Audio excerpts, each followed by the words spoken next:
All right. Okay. Good morning, everyone. I think good morning for the people in the UK. And I think for those who are from Malaysia, I think good evening. I think it's about 6 p.m. here in Malaysia. And good day to those who are coming from other parts of the world. Today, Dr. Mady Ramlan and Dr. Nurul Fateha will be giving a talk entitled Zombies Are People Too, post-millennial comic gothic in the Kampong Pisang film franchise from 2007 to 2014, the Malaysian Zombie Edition. Right. Tiha, can you change to the next slide, please? All right, before we start, I would like to give a bit of information about the franchise itself. Currently, there's actually 6 movies. Of course, we are only looking at 2 of those, Zombie Kampong Pisang, which translates as the Zombies of Kampong Pisang, and also Zombie Kilang Biskut, which translates as Zombies of the Biscuit Factory. So there's 6 films altogether. And the latest one was released last year, which was Kampong Pisang Berbuah Dua Kali. And a lot of the films in the franchise features not just zombies, but we have ghosts, we have jinns, we have Pontianak, which is a very specific creature that exists in Malay culture, and other supernatural creatures as well. Right, so we're probably going to get more films in the future, because I think having spoken to the son of the director, they have a lot of projects in the works related to the franchise. Tiha, the next slide, please.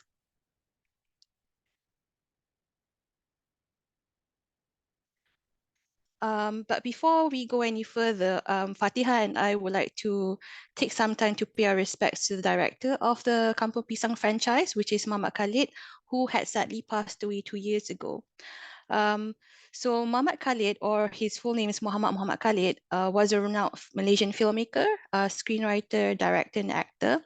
A lot of his films focus on the supernatural as well as the speculative, but he was also an avid rock fan and was part of a band called Dropout in his youth.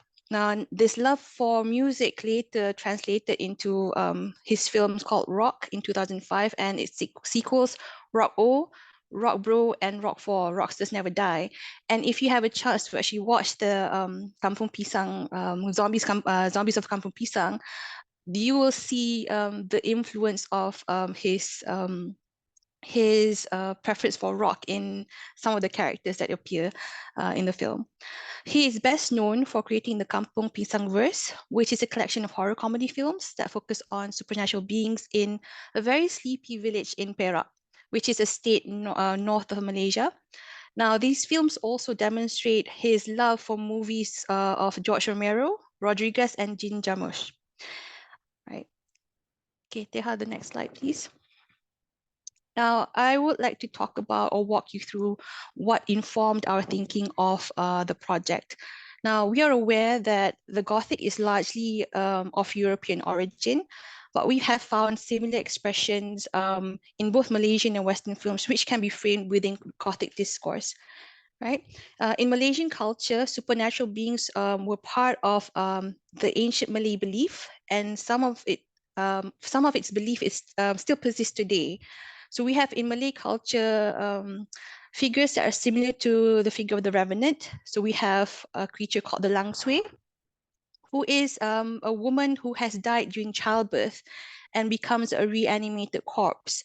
And we also have the Pontianak, which is a baby who had died at birth. But in today's Malay culture, those two creatures have been conflated as one. And also we have the Toyol, which is a reanimated baby who had their tongues taken out and who are actually enslaved to procure money and wealth for the person who had reanimated them. Now we are looking at the zombies in these movies as revenant. And in our talk today, both Fateha and I would want to discuss how they engage with the zombie discourse and global cinematic zombies. Right? We also would like to see it as an expression of the post-millennial Gothic, in which they still engage with the motif of the destruction of the world, and they also exhibit a shift to comedy and romance. This signals not only ambiguity, but also the mutability of the Gothic and its expressions in non-Western works.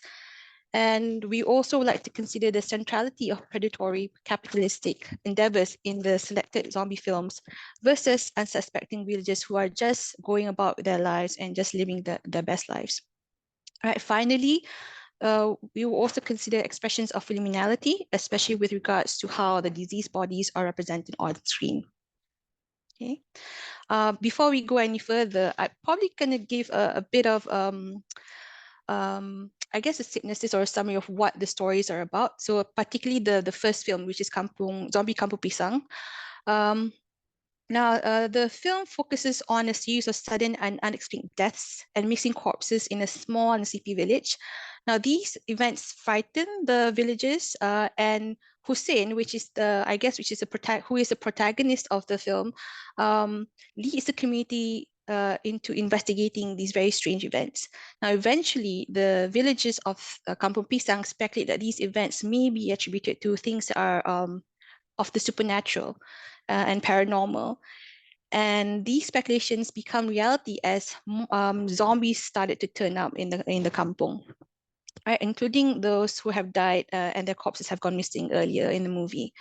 Now, as the number of zombies has started to overwhelm the people in the village, um, they've actually retreated into like a very small community hall, and they've actually tried to discuss the plans and so forth, how do we deal with this and so forth. And in that discussion in the hall, they realized that the impetus or the root cause of this zombie infection is actually like a food at a stall. So all of the people who have been infected have eaten at this one stall earlier in the day, who had given free food to people. And later on in the film, really realized that the food or the materials or the vegetables that were used in the making of the food was tainted because someone or a company actually had I guess had dumped illegally dumped radioactive waste into the waterways of the village, right? So the funny thing about the story is that you don't see any police officers, or you don't see any authorities coming in to help the villagers. And the villagers had to actually address the issues themselves, and they had come up with a solution to actually reverse the zombie infection. And at the end of the first film, after the infection has been reversed and so forth, then the authorities will come in and say, "Oh, we've been observing you for all this while," and so forth. Now, the second film, which is Zombie Kilang Biskut, is the fourth film in the franchise, but the second film in the zombie fulfills the zombie theme. Now, it takes place a few years after the first film, and Hussein, who actually left the village in between the films, actually came back to the village because he couldn't find any work. And he actually found work at the local biscuit factory, and he finds out that the villain from the first movie, which is Soapy, had made his criminal operations more sophisticated and is using the biscuit factory to experiment on human cell mutation and actually using the biscuits as a means to spread his experiments and so forth. He even actually gave some biscuits to unsuspecting workers at the factory to see what would happen if they eat the biscuit. All right. Now, the thing that I want to talk next is actually about setting. And I think when we talk about Gothic texts, I think a setting comes up pretty much. So generally, a Gothic setting is described as foreboding, gloomy, mysterious. Now, in the zombie Kampong Pisang films, the setting is as such as they are presented as funny and also exaggerated. I guess the reason why I say that it's presented as funny is because as we are as we watch the movie and things start to get a bit tense, suddenly there'll be like a sound of a baby crying in the background. And, we think that, as a viewer, we think, oh, what's that? Is that a sign of anything dangerous and sinister? But it's actually just part of the background music. Right? Everything in the film is foggy and misty and dark, and many of the events of the two films actually take place at night. more so in the first movie and then the second one, right? Now, the sleepy village of Kampong Pisang is modeled on a real village situated in Perak. The village portrayed on film embodies a quality much like what we see in Washington Irving's works, particularly Sleepy Hollow and Rip Van Winkle. Now, in a similar fashion, Kampong Pisang, and of course in subsequent films, will become renowned for many supernatural activities. Right? The Kilang Biscuit, or the factory that we see in the second film, I guess it operates at the edge of the village in the second movie, and represents the Gothic edifice and labyrinth we often see in many Gothic texts. So many of the sinister events relating to experimentation on food sources by Sophie happen within the walls of the factory. And these criminal operations take place in the office without the knowledge of the majority of the workers, who are also the villagers of the kampong. And of course, like I mentioned before, the tainted biscuits are experimented on unsuspecting workers from the factory itself. Now, as far as natural landscapes go, there are a lot of indications of natural landscapes as well as agricultural landscapes of the village, especially in the first film. Now, the landscape in the film is reminiscent of what we would often explore in southern Gothic landscapes, where the landscape does not only offer both beauty and terror, it also helps to highlight anxieties people might have. The beauty of the kampong during the day and the importance of surrounding agricultural land in the kampong is transformed into a place of mystery and terror, as more and more zombies appear in the surrounding fields to finally encircle the one community hall in the village. Right. Now, additionally, the film foregrounds objects that are decrepit. In the case of the kampong, the lone vandalized phone booth that they have, because a lot of the villages don't have handphones, so they often rely on phone booths. So the one phone booth that they have in the vicinity of the community hall was vandalized. And it represents, initially before they knew that it was vandalized, it represented hope and safety for the villagers. But this quickly unravels into frustration and disappointment when Hussein and another character realized that the phone was damaged not by zombies or ghosts or any paranormal entities, but by village vandals. And this forces Hussein to break the fourth wall and speak directly to the viewers about the woes of vandalism in the village. Right. Finally, I would like to say that the kampong becomes a contested space between the zombies and the non-zombies, as the zombies lay claim over the kampong when they plan to eat the brains of the rest of the villagers as they go about their activities, which I will explain later when I talk about disease bodies after Fateha's segment. So Fateha, I will pass the floor to you. Thank you. Right, thank you, Mady. We will be addressing two major methods that these two films engage with Gothic in general, and then also post-millennial Gothic. And I will be discussing spoofing. So I base my thinking a lot from Catherine Spooner's work on post-millennial Gothic, and then also to a certain extent Fred Potting, as well as Horner and Zlotnik. So fascinating stuff on comic Gothic. So contemporary Gothic discourses can be viewed as relating to an earlier Gothic tradition while expressing at times an entirely different range of cultural agendas. The comic motif provides a refreshing outlook on zombies and provokes constructive laughter, but not in mockery. We didn't find it mocking, but more about disguising pressing concern. And the zombies might provoke laughter. I think we had a good time. Mady and I had a good time watching it over and over again. But they also deliver a speculation of what may happen to the unsuspecting people as illegal radioactive waste continues to victimize the rural areas, and then the subsequent projects, which is even more sinister, involving human mutation. So human cell mutation. So both films that we are discussing here, Kampong Pisang, Zombie Kampong Pisang and Zombie Kilang Biscuit, spoof zombies in films by George Romero, the Rodriguez brothers, and also Jim Jarmusch, in many forms. So not just the zombies, but also the way they behave, the way some of the villagers behave, and the way some other villagers behave differently. There's a character with a gun, and that is they pay tribute to Rodriguez, the Rodriguez brothers. In when the villager, the young boy guns down a heap of zombies, and then he's just having fun with the body count.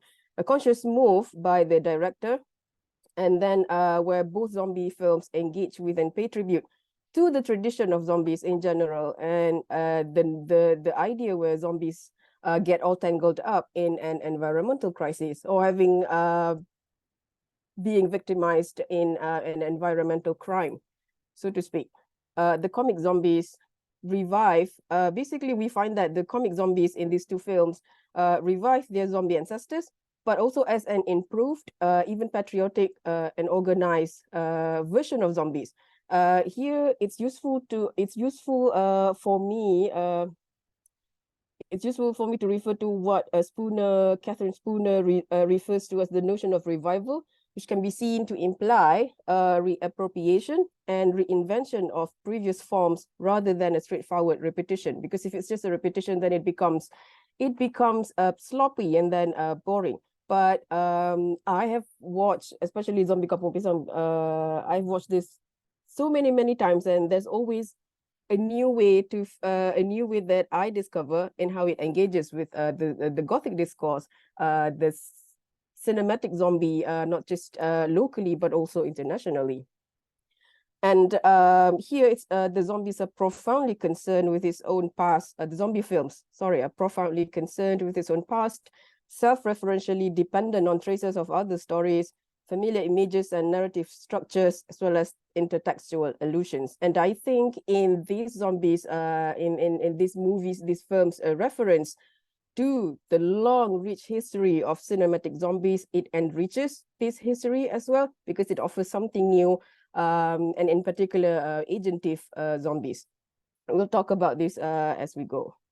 So I just want to show you the ones that I've had on the screen for quite a while now. These are the zombies. And I'm sorry for the quality. That's the best that I could get. This is available on YouTube, by the way, the full film. So this is the zombie. These are the zombies of Kampong Pisang. You see that they are dressed in everyday wear.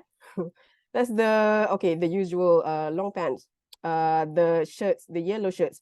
And then on the right, you can see the makcik zombie, the auntie zombie, the elderly. Okay, she's dressed in a sarong, and also I think that's a kedah top. It's a local blouse that elderly people wear every day, and it's making a comeback now, like a retro fashion. But she retains her Malayness, and it fascinates me so much because she is still with her hijab.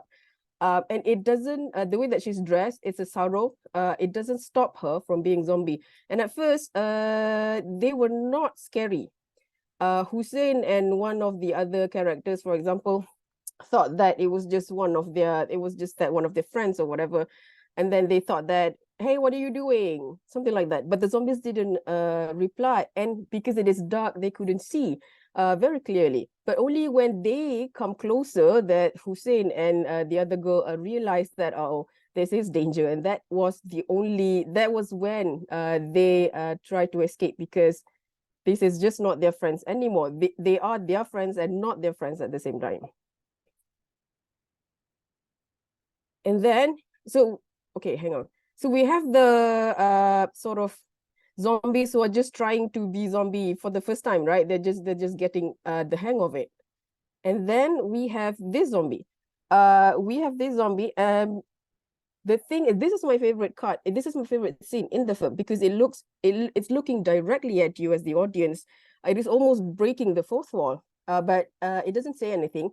But you could see that it's not your friend anymore. See, the shirt is torn, and then pay attention to the chalky face, and it's almost as if he doesn't have eyes anymore. So this zombie, this Kampong Pisang zombie, it contrasts the previous zombies, the jittery zombies, and this one means business. So throughout the movie, the zombie Kampong Pisang, the zombies oscillate in and out, back and forth between the serious zombies and the jittery zombies and the zombies who are just getting the hang of newly turning into a zombie. It gives you a sense that, oh, it might not be that serious. And then you have this zombie shot coming straight at you. And then you realize that there is something really serious going on. So, and the chalky face, okay, I'll come to that. That's my favorite part as well. I'll talk about the physical aspects first. So, in Zombie Kampong Pisang, they bear the iconic chalky face of zombies in George Romero's Dawn of the Dead. If you have watched this, you would notice that this is the same outlook, the chalky face. This is not the Hollywood mega blockbuster or the Korean drama on Netflix with very rich prosthetics and sophisticated makeup for the zombies. This is a low budget film. And then I like the idea that a low budget film production in the global South can produce something as horrific as this without the prosthetics and all the big budgets.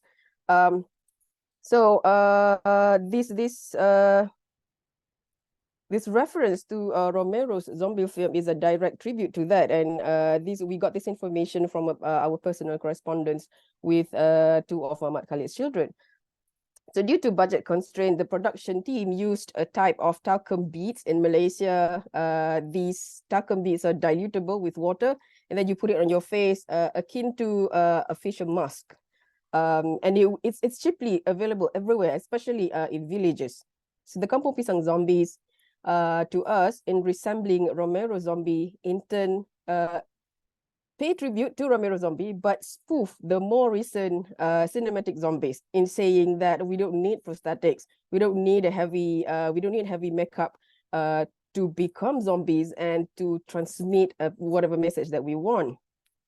But in spoofing the more recent zombies, Zombie Kampong Pisang still engages in provoking horror, because I think it is more horrific when you see a person, okay, they look normal, and then you discover that they're actually a ghost or a werewolf, but they don't look like that. So it's more horrific here, at least for us. In provoking horror, the affordable spoofing does not compromise the horror, but adds to it through the use of lighting and setting. So it helps that this invasion happens at night, and this particular zombie gets to be my favorite zombie. It's very special. So Zombie Kampong Pisang addresses the present and historical deceased episodes, problematizes the authorities' incompetence, and speculates the future of Kampong Pisang, which takes place in the second installment with the biscuit factory. Now, the volunteer corps department, locally known as the JPA, I think. So the officer reveals that, as Mady has mentioned just now, the village has a history of zombification. This is not the first time. They're a pro at it, probably different people, different zombies. But they have been monitoring for quite a while, but does not mention any severe legal repercussions on the criminals. And the only authorities monitoring this zombification in the village is of the lower. They don't really have law enforcement power, not fully. So they're treating it like it's not serious. And here people are scared for their life. Instead, the officer and the volunteers act as if zombification in Kampong Pisang is all in a good day's work, and they will deal with it as it comes, as if it is catching another python, or I don't know, a trapped tiger. As long as the criminals are not punished by the authorities, Kampong Pisang remains a victim and never able to escape, while the invasion only gets more sophisticated. And this is where we find this. Because the crime gets more sophisticated, as Mady has mentioned previously. In the second installment, the zombies get more sophisticated as well, because this one is insidious. This is cell mutation. This is not just eating contaminated free food. So you can see the zombies are not chalky anymore, but they're just human who look sick. So that is more horrific. And then we have this one. Good God. That's full on zombie. That's just violent. So in this second installment, the zombies are still comic, but treat more serious issues, which is consumerism.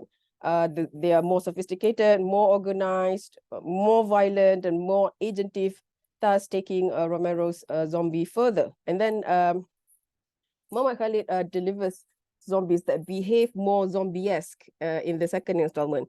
So they are more violent than they look because their zombification happens with the consumption of the chemically altered biscuits.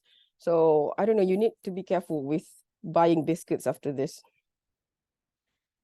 Zombie Kampong Pisang problematizes consumerism in how consumers are often tricked into mindless purchase and consumption of products. If people give you biscuits, you just eat it without question because who doesn't love biscuits, right? We are all guilty in this. And even if the products are potentially harmful to them physically and mentally. And basically in the second, if you're a zombie, it just alters your mind state, your chemical, everything. You don't remember that you are actually a person.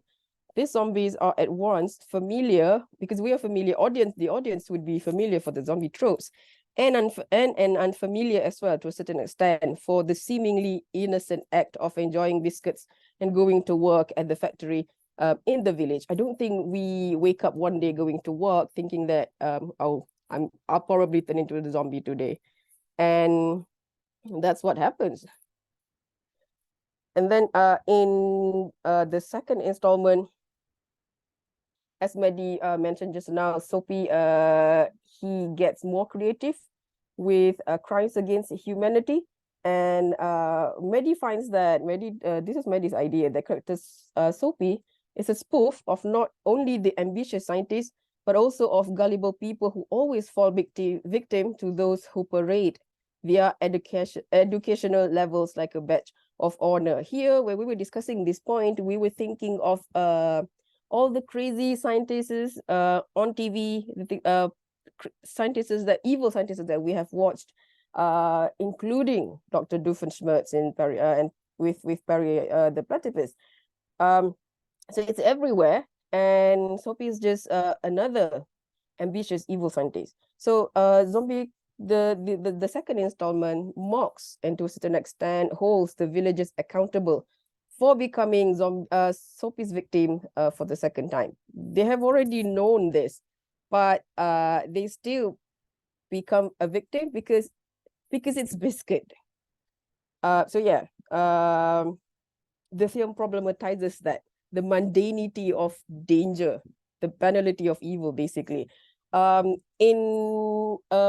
thinking about parody and spoofing in these two films, we pay attention to Horner and Zlotnick's idea of it, but it's a literary mode that, while engaging with the target text or genre, exhibits a keen sense of the comic, an acute awareness of intertextuality, and an engagement with the idea of metafiction. So it's a very clever engagement with Romero zombies, with Rodriguez zombies, and then also with James Jarmusch and the rest of the many other cinematic zombies. So both films parody, pay tribute to Romero's zombies, not in the traditional sense of being parasitic upon an original text, but it's more about celebrating all the other zombies, all the ancestral zombies in existence, basically. And the two films parody represents part of a complex cultural dialogue and refunctions pre-existing texts or discourses. So, for example, Romero's Dawn of the Dead, so that these texts, these productions are called to the reader's minds and then placed under erasure. So you might recall Romero's zombie for the chalky face, and then when you see the zombie Kampong Pisang, how they behave, how they are agentive zombies, you might forget about Romero zombie, but you appreciate the reference. So in doing so, both films offer Gothic and existing zombies a comic turn, and this is why we are calling these two films as Malaysian comic zombies. That's it from me, Mady. Over to you. Okay, I'll just thank stop you, Fateha. sharing. Yeah, I think you can just share the picture if you want, Oh, okay. unless it it terrifies people. But now I'm gonna look at the idea of the deceased bodies in the two Mm. films. Right. So when it comes to the Gothic, I think Catherine Spooner argues that I think a quote, returns from the dead are staple features of Gothic narrative, end quote. Now the zombies in ZKP and ZKB are like vampires, shapeshifters, demons, jinns, and others that Spooner categorizes as a proliferation of monsters within post-millennial Gothic, as opposed to the absence thereof in Gothic novels in the late 18th and 19th centuries. Generally, horror films are a staple of Malaysian cinema. And recently, there have been an increased number of zombie movies having produced in Malaysia. So some of these are KL Zombie 24, which was released in 2017, Vera Vaziile, which was released in 2015. And this is quite interesting because it's the first Malaysian zombie movie in the Tamil language, and also Balaban Hidup Infeksi Zombie, which was released in 2021, which was also the first zombie movie that features the Iban indigenous community. Right. These disease bodies enrich comedy horror cinema in Malaysia by boldly addressing, among other things, how environmental crimes are often categorized as a class crisis, and they're often committed by the capitalists to escape penalty and toxic waste management expenses at the cost of the lives of innocent people. So some of these films also highlight struggles and anxieties of indigenous communities in Malaysia as well. Right. So through these representations of disease bodies, the Malaysian comic zombies constitute an emerging form of monster that testifies to the mutability of the Gothic genre and the pervasiveness of the cinematic zombies as part of the Gothic tradition. Now, the zombies of Kampong Pisang, interestingly, are not only comic objects, but also comic subjects, that they have developed a comic sensibility in how they are capable enough to become the author of their own laughter. There's this amazing scene in the first film, especially where the zombies have gathered outside, and in that gathering, the leader, which is my favorite zombie, uh, lays out the code of conduct and pokes fun at the over enthusiastic sidekick zombie.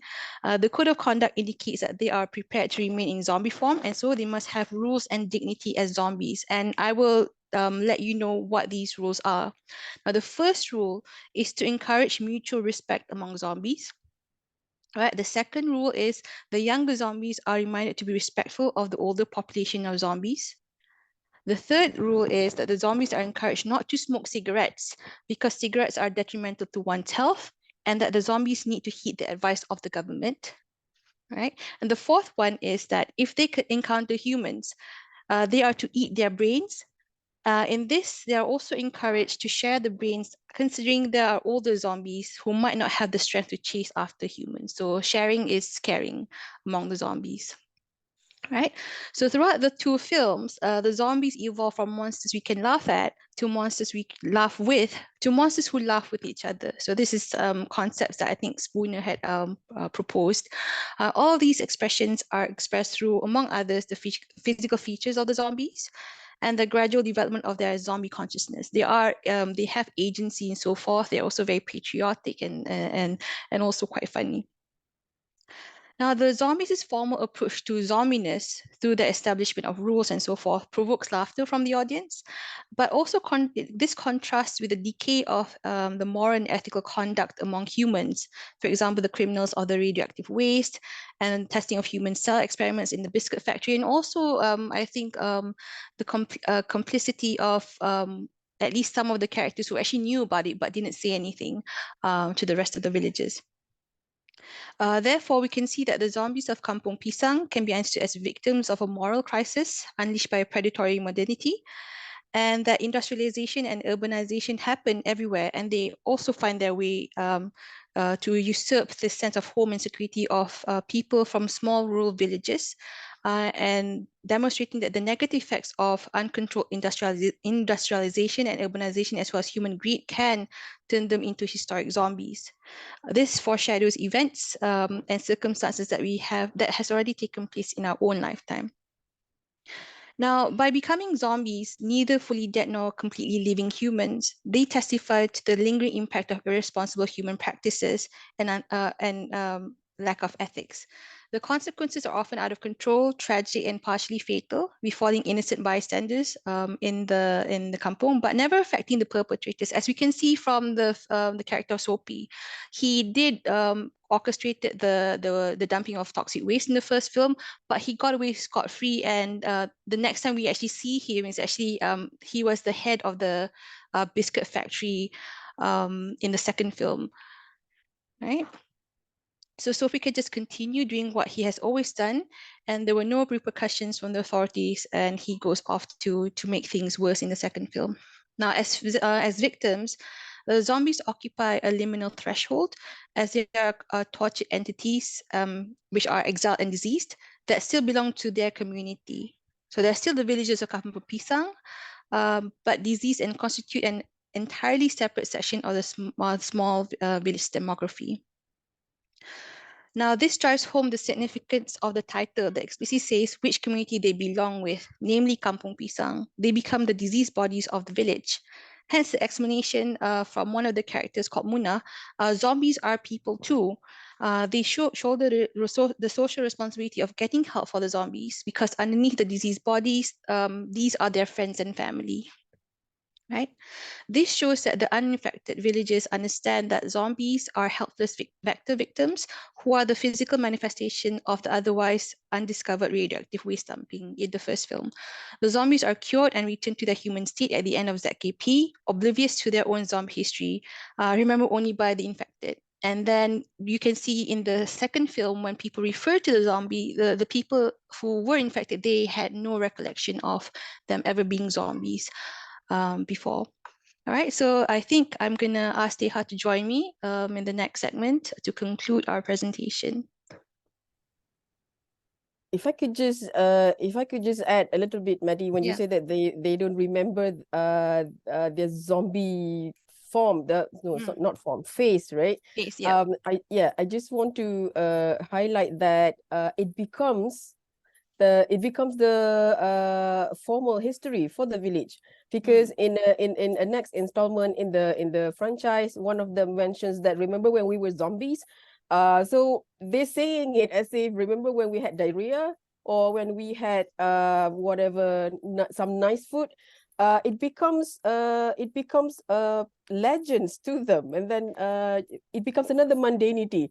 And it's Yeah. this mundane quality that is so rich in concerns in these two films, in my Yeah, opinion. there was that nonchalant attitude when they said that in the second film, and of course afterwards, after the second film, when we have the Kak Lima ghost films as well, and more of the supernatural coming into the village, that kind of attitude becomes much normalized in the rest of the franchise, It right? just becomes more and more Sleepy Hollow, but Malaysian edition, because they attracted so much more than just criminals, environmental capitalistic criminals. They also attract the elven folk, your everyday Dracula, or the vampire. It's a sort of pastiche where they have the Western monsters and also the local monsters. Yeah, and the funny thing is that some of the supernatural beings who come to the village are not necessarily going to do anything there, because I think in the second film I think there was a red herring that we thought that the Pontiana or the woman was actually I The think predator. a big part of the plot, but it turns out in the end at the end of the movie she was just she mistook Kampong Pisang for another village. So she had haunted the wrong person and was redirected to the correct village in the end. Yeah. From what we have discussed so far, I don't think anything else to add. I just have one concluding remark. At the moment, I think that what continues to fascinate me about these two films is that they have made the filmmakers have made a genius use of a long line of zombie ancestors and then produce a form of Malaysian comic gothic. So it's not just repetition; it's a reappropriation, but also another version of it. And then these clever modifications, the national issues, the zombies who are aware of their zombiness, that's just magical to me. And then also the low budget of it doesn't hinder them from producing quite horrific zombies. So I'm probably biased for these movies by now, but I think that it engages with the cinematic zombie discourse, post-millennial gothic, and it shows awareness of its position within this long history of gothic forms. What do you think, Mady? Yeah, I do agree. And one of the things that I really like about these films is that it really engages with social issues and anxieties that people have. A distrust in authority, for example, anxiety over the environment, anxiety over food sources, and so forth, and even with the economy that the villagers of a small community felt in the film. So I think it's a very interesting take on the zombie from a Malaysian perspective. Yeah, yeah. Yeah, I think that's all from us. Sam, yeah, Mehdi, is there anything you want to add, or we can go into Q&A? I think you can go into Q&A now. Yeah. Okay. All right.